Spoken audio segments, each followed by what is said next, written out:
Um, I had a difficult childhood. My father was an actor, and he absolutely wanted to be a star. In fact, I think he needed to be a star, and when he wasn't a star, it really disrupted the family. It broke our family up. It splintered us completely.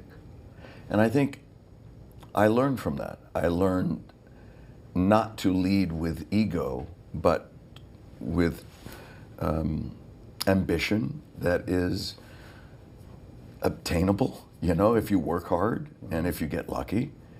And my goal when I started this profession was to be able to say honestly that I'm a working actor, that I make my living as an actor.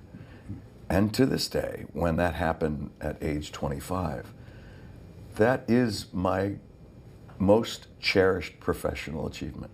What makes a great actor, not just a good actor? What separates the great actors, such as yourself, from actors that are good, maybe very good, but not quite great?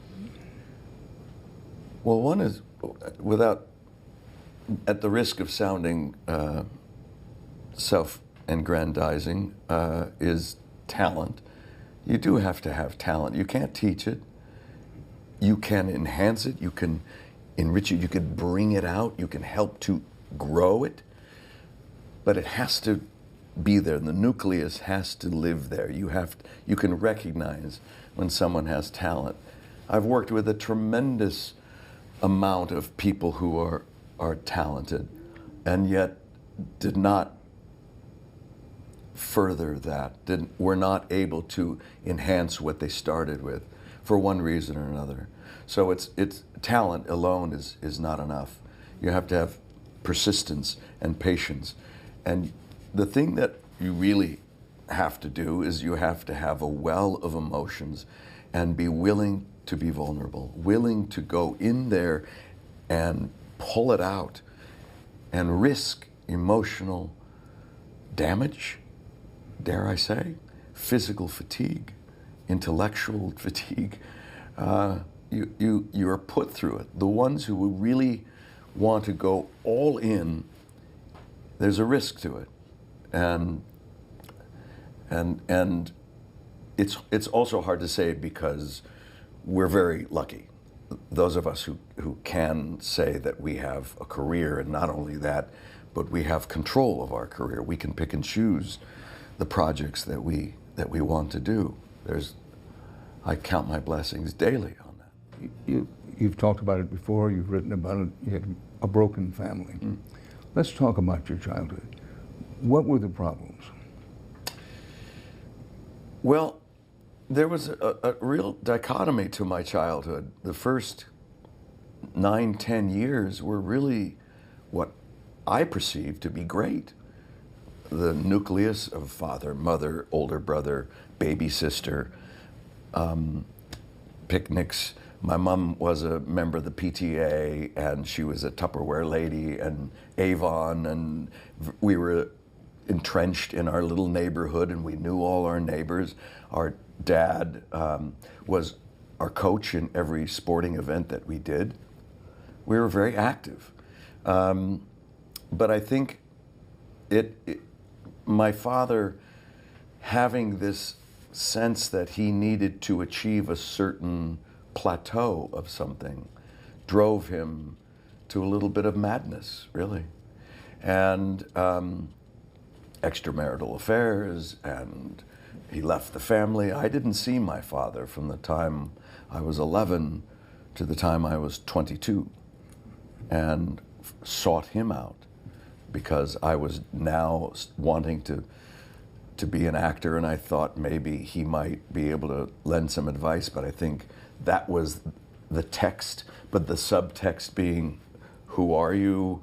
Who am I? What is our relationship now that I'm 22 years old and we missed this incredibly formative decade between us? And it was okay.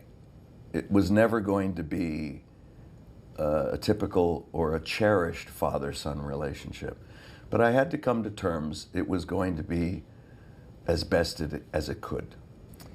From his point of view, The problem with your mother was she was into alcohol?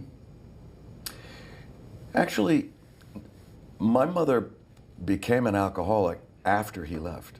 My mother was a lovely, sweet woman who was, in retrospect, certainly not as a child did I realize this, but in retrospect, she wasn't very mature.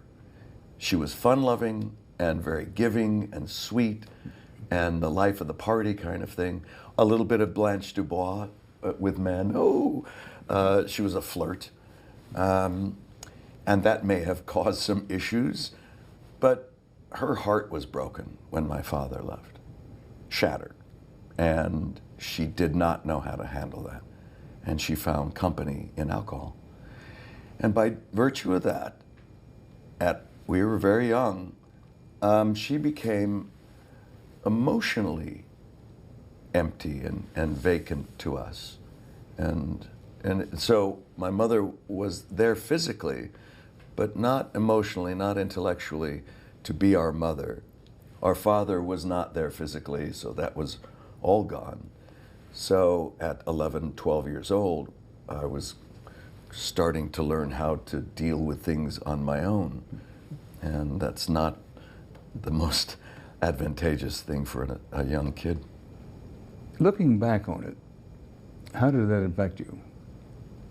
Is it one of the reasons you became an actor, you think? You tell me. I don't know that I don't think it's one of the reasons I became an actor, but I do think it's one of the reasons that I can tap into emotions fairly easily. I'm very willing to. I'm open. An actor needs to be able to say, okay, what's needed for this role? Here I am, naked and vulnerable. Take what you need.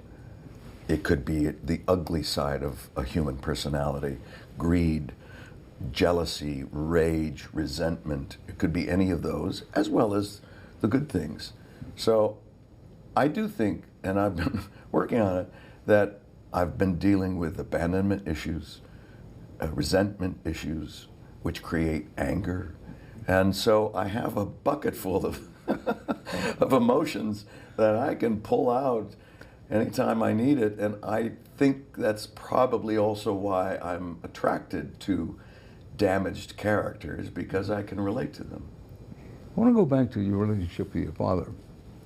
Obvious question, no doubt you've been asked it before, but your father was an aspiring actor. In fact, he had big ambitions to be a big actor. Mm. Do you think somewhere down deep, from perhaps early childhood, your father wanting to be not just an actor, but a famous actor, was really the kernel from which grew your acting career? Well, I think, yes, there is, seeds were planted because of the business that he was in. And he met my mother after the war in Hollywood in an acting class. So she was attempting that as well. They were very theatrical, both of them. And so if you look at it from that standpoint, going into the family business is very common, really. But it was also fraught with danger, as I witnessed firsthand, and what can happen to a person if they get carried away. And I think the pragmatic side of me was kind of pushing that away at first. Like, I don't want to go down that road. And the sad irony is, as an adult, I look back and I realized that our parents were always teaching us something. In the best of conditions, they're teaching us how to behave and how to become a good human being and a good adult. Sometimes they teach you what not to do. And I followed a lot of that. I watched what happened to them, and I went in a different direction.